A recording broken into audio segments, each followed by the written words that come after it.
PSM Sensei, your one-stop for community medicine. I'm Dr. Ranjit here, a community physician and a part-time YouTuber. Today, we are going to talk about biostatistics. A simple topic. Let's go straight to the video. Good morning, everyone. Today, I will be talking about a very important topic, that is biostatistics. So, what is biostatistics? It is the application of statistics into medical science. Why do we need to know about biostatistics? For that, let's go back to history. You all know this lady. Yes, Florence Nightingale, the lady with the lamp. She was also known as a statistician. Okay, what happened was, in the Crimean War, there were a lot of deaths in soldiers. She just went to the war zone and checked what are the causes of death among the soldiers. And then she found that there were two causes. One was direct causes, like gunshots. And then there was soldiers dying due to illnesses. That could be gangrene or that could be tuberculosis. And she found that the number of people who were dying due to illnesses was way higher than direct causes. And this way, she suggested to the British government that I want to set up medical camps in the war zone. And this dramatically improved the life of soldiers. So, before we start biostatistics, I want you to know about certain definitions. What is a variable? Variable is anything which can have value. It could be a response, or it could be something which you can measure, like weight, height of a person. Then, what is data? Data are a set of variables which can be quantitative or qualitative about a person or any object. So, there are two types of variables. One is quantitative and qualitative. Okay. Now, where to use which variable? That's the question. Let's see. When I went to a village in Chhattisgarh, I remember seeing an old man and he was not getting water. It happened to be that he had Hansen's disease. So to get water, somebody had to pour some water in a container just outside his house. So there I understood there is stigma associated with the with the disease Hansen's. So how will I measure this stigma? Now, if there was a village A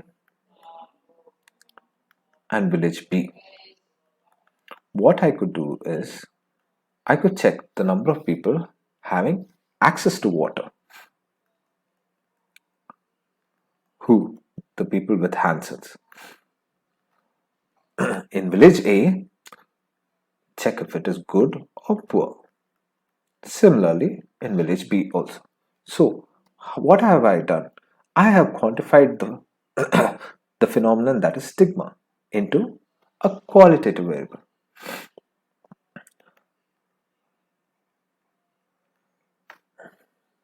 How? Using certain variables, that is access to water in village A and the village B, finding the frequency of people who had good access and who had poor access. So now you understood that there are ways to measure certain phenomenon feelings. So that is where qualitative variables come and quantitative variables come. Qualitative and quantitative. Another way to measure variables are, it can be continuous or discrete. So in continuous, there are always in between values and there are many values. In discrete, there are few values with no in between values. For instance, an example is weight in continuous. While in discrete, certain categories like ABO grouping, etc., RH grouping, these are discrete values. Then another form of measuring is dichotomous variables and polyautomous variables. What does that mean? Dichotomous means there are two variables. In polyautomous, there are more than two variables. Let's work on a question. Now the question is going to be, in a study there was 30 females and 20 males. Now suddenly when you see this question, you're going to see the numbers and then suddenly you're going to get into a judgment. Is it quantitative or qualitative? The problem is, once you see numbers, you tend to feel that it is a quantitative. No. Here we are measuring female and male, the sex of the individual. So you cannot find the degree of femaleness in a person. No.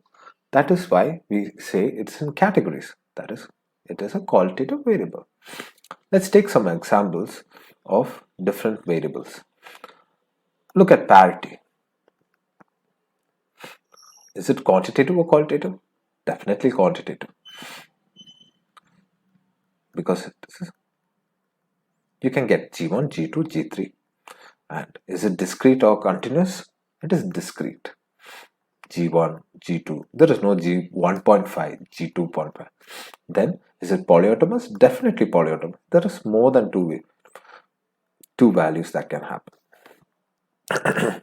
Another example we'll take is RH group. That is qualitative. You cannot find how much RH positivity is there in a person, how much RH negativity is in a person. It is definitely category. And it is discrete. And it is dichotomous. There is only RH positive and RH negative. Next, first we come to measures of central tendency. So, what is measuring a central tendency mean? It is a value around which the other values are distributed. For instance, what are the different measures of central tendency? Let's come. First is mean. Then we have the median and we have the mode. So what is mean? It is nothing but an arithmetic mean. You just add all the values and then divide by the sample size. So what is median? It is after arranging the data in an order, you take the middlemost value. So if the sample size is odd, then you take n plus 1 term number. That will give you the median. If the sample size is even, then you take an average of n plus 1 term and n by 2 term and just divide by 2. That will give you a median. What is mode? That is the highest occurring value in the distribution. Let's take an example. There is 1, 2, 2, 3 and 2. What is the mean? You add all the values and divide by the sample size. That is 5. You're going to get 2.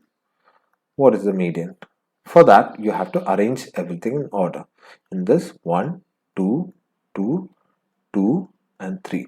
So median is going to be the middlemost value. It's an odd sample, so it's going to be 2. Then coming to mode, which is the highest occurring value, 2. Now we come to a neat question. Supposing the data is 1, 2, 2, 3 and 27. What will happen to the mean? When you add all of it up, you will get 35 divided by 5 and that is going to be 7. What is going to be the median? You arrange it's already in an order, so the middlemost value is 2. What is the mode? It is the highest occurring one and that is 2 in the data. So what has got affected when an abnormal value came? It is the mean. So what do you call this abnormal value? It is known as an outlier. An outlier is a value which distorts the data distribution and it lies outside the overall pattern of a distribution. Right? In 27 has shifted the data towards one side. And what has been affected the most is mean.